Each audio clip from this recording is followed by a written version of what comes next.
Oldex, Codex Tyranids, 4th edition, Biomorph Enhancements, written by Phil Kelly and Andy Chambers, with additional text by Hoare and Graham McNeill, pages 32 and 33, narrated by R.J. Bailey, with great thanks to Alistair for donating this copy of Codex Tyranids.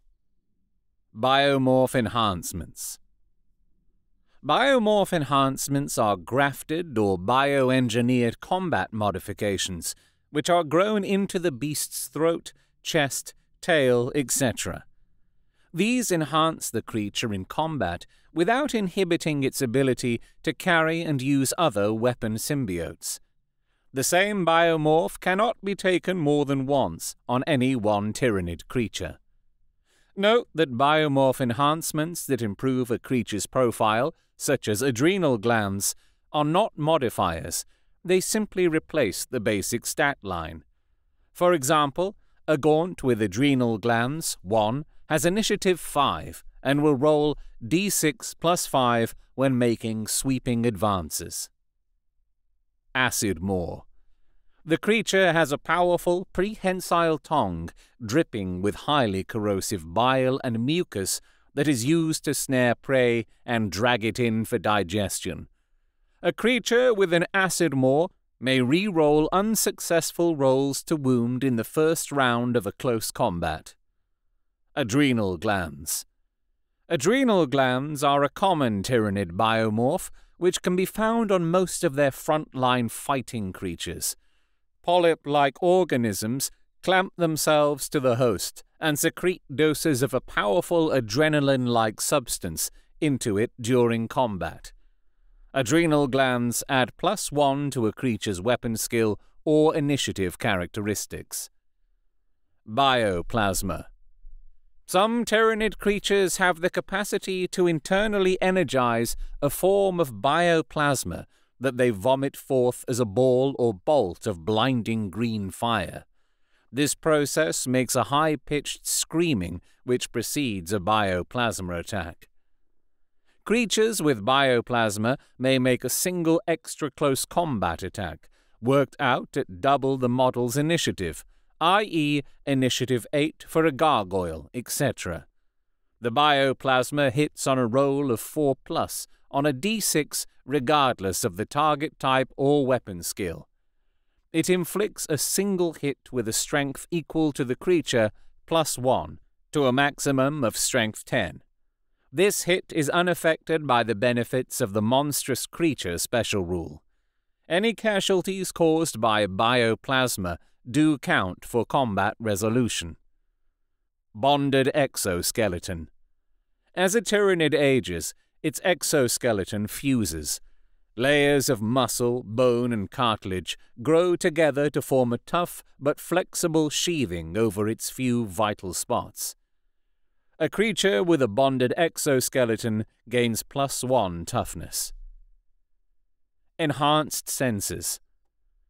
Tyranids, which habitually used ranged weapon symbiotes, often have complex antennae or clusters of sensory apparatus across the head area. Autopsies have revealed increased nerve meshing that implies these creatures are becoming virtual subordinates to their guns. Creatures with enhanced senses gain +1 ballistic skill. Extended carapace. The Tyranid's carapace has thickened and grown, extending over the few joints and areas that are vulnerable on the Tyranid's body.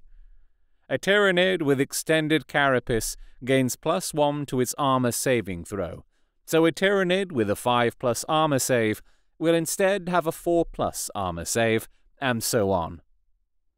Feeder tendrils. These are most commonly associated with the lictor species, gene-stealer mutants, and other vanguard creatures. The writhing facial tendrils are sophisticated tasting organs, able to sample and absorb information of all kinds from captured prey. Absorbed information is communicated to nearby Tyranids at a subconscious level, lending them a natural proclivity for attacking weak points and vulnerable areas. A creature with feeder tendrils always counts as having the preferred enemy unit special rule. Any Tyranid brood with a model within 2 inches of the creature also benefits from the preferred enemy special rule. Flesh hooks. Flesh hooks are chitinous sinews fired by a sharp intercostal muscle spasm, shooting out to allow the creature to snare their victims from a distance. The flesh hooks are also sometimes used as grapnels to allow creatures to scale vertical surfaces at great speed. A creature with flesh hooks counts as being equipped with frag grenades in close combat. Creatures with flesh hooks count vertically impassable pieces of terrain, such as high walls or cliffs, as difficult terrain instead. Implant attack. Barbed stingers attached to a tail or tongue, implant attacks usually deliver corrosive pathogens, organic acids, or lethal toxins.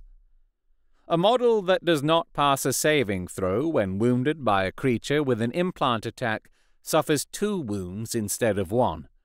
Implant attacks are only effective in close combat and have no effect on wounds inflicted by bioplasma. Leaping. Powerful, bounding leaps are a notable feature of some Tyranid species, carrying them forward into close quarters with astonishing speed. Leaping creatures gain a fast charge of 12 inches, though they do not become beasts. A creature with leaping may make its full attacks when within 3 inches of a friendly model in base contact, rather than the usual 2 inches. Mace or scythe tail. Prehensile tails with knobbed, bladed, or spined tips have been observed on larger Tyranid bioconstructs. In combat, these lash about in the area behind the creature, making them dangerous to approach or surround. A creature with a mace or scythe tail may make a special close combat attack each turn if more than 4 enemy models are in base contact with it at the beginning of that assault phase. This is conducted at Initiative 1 and is resolved according to the type of tail biomorph chosen. Scythe tail, D3 attacks at half the creature's strength, rounding down. Mace tail, 1 attack at creature's full strength. Regenerate. Some Carnifex genus creatures have exhibited the ability to regenerate battle damage. Every part of the creature has evolved to the point that it can repair surrounding tissue and lost organs with astounding speed. Externally, such creatures usually show evidence of old, scarred-over wounds and burns, most obviously being head or neck shots that would be instantly fatal to any normal being. At the start of each Tyranid turn, a surviving model with Regenerate rolls a dice for each wound it has lost, and for each 6 rolled, that creature regains 1 lost wound, up to its starting total. Reinforced chitin. Tyranids that survive in hostile environments start developing thicker armor plates to compensate. Their carapace plates excrete a resinous mucus which continually hardens into ceramic-like layers with pockets of gel, dubbed trigel by xenosavants. The resultant chitin may be partially ballistic or radiation-resistant, depending on opposition. Tyranids with reinforced chitin gain +1 wound. Scuttlers.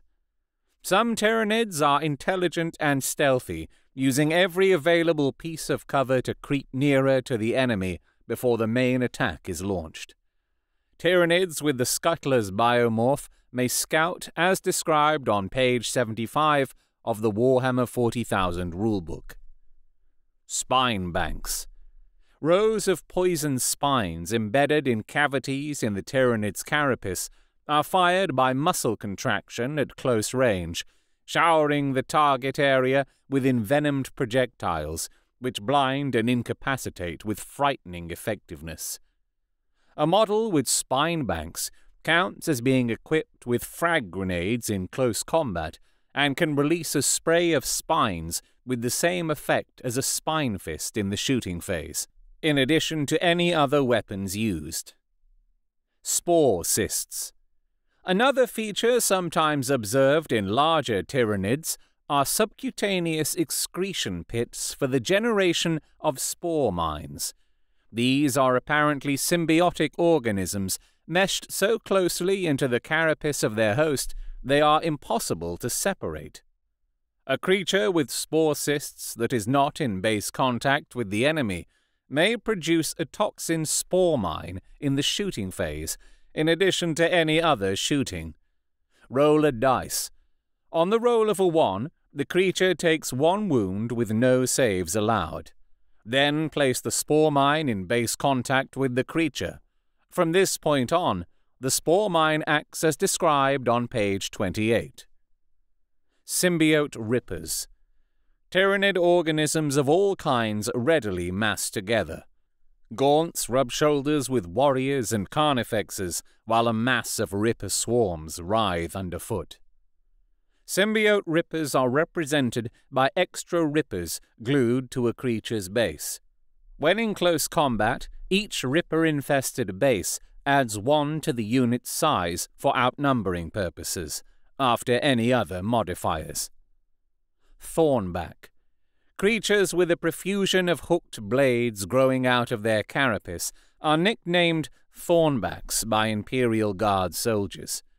These beasts smash bodily into opposing formations, using raw body mass to impale anything too slow to get out of the way. A thorn-backed creature doubles the number of models it counts as for the purposes of outnumbering if it is on the winning side in a close combat. Toxic miasma. The chimney-like vents sprouting from the backs of the larger Tyranids sometimes have clusters of microscopic algal symbiotes around their rims that poison the air with soporific emissions. Any creature being attacked by or directing its attacks towards a Tyranid with a toxic miasma reduces its weapon skill by 1. Toxin sacs. This tick-like parasite feeds on the host and excretes lethal poisons into or over its weapon symbiotes.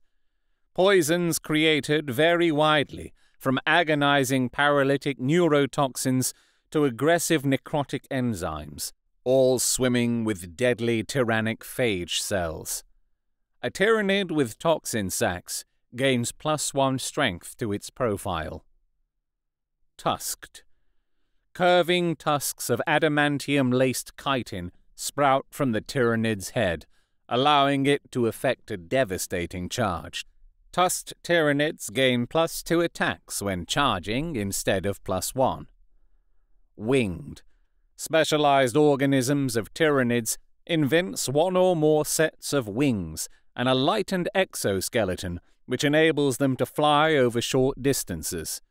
Some creatures, particularly gargoyles, have atrophied lower limbs, which make them able to fly higher and for longer. Winged creatures are treated as jump infantry in all respects. A winged model may not have the leaping or extended carapace biomorphs. You have been listening to Oldex, Codex Tyranids, 4th edition, Biomorph Enhancements, written by Phil Kelly and Andy Chambers, with additional text by Hoare and Graham McNeill, pages 32 and 33, narrated by R.J. Bailey. With great thanks to Alistair for donating this copy of Codex Tyranids. Thank you to Phil Kelly, Andy Chambers, Andy Hoare, and Graham McNeill for writing the fiction I grew up with.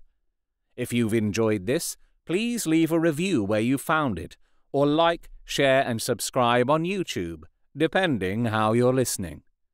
This production, like all of Oldex, is entirely unofficial and uncommercial, from an out-of-print publication, is a derivative work with all copyrights owned by Games Workshop, and is a celebration of the hobby and lore I grew up with.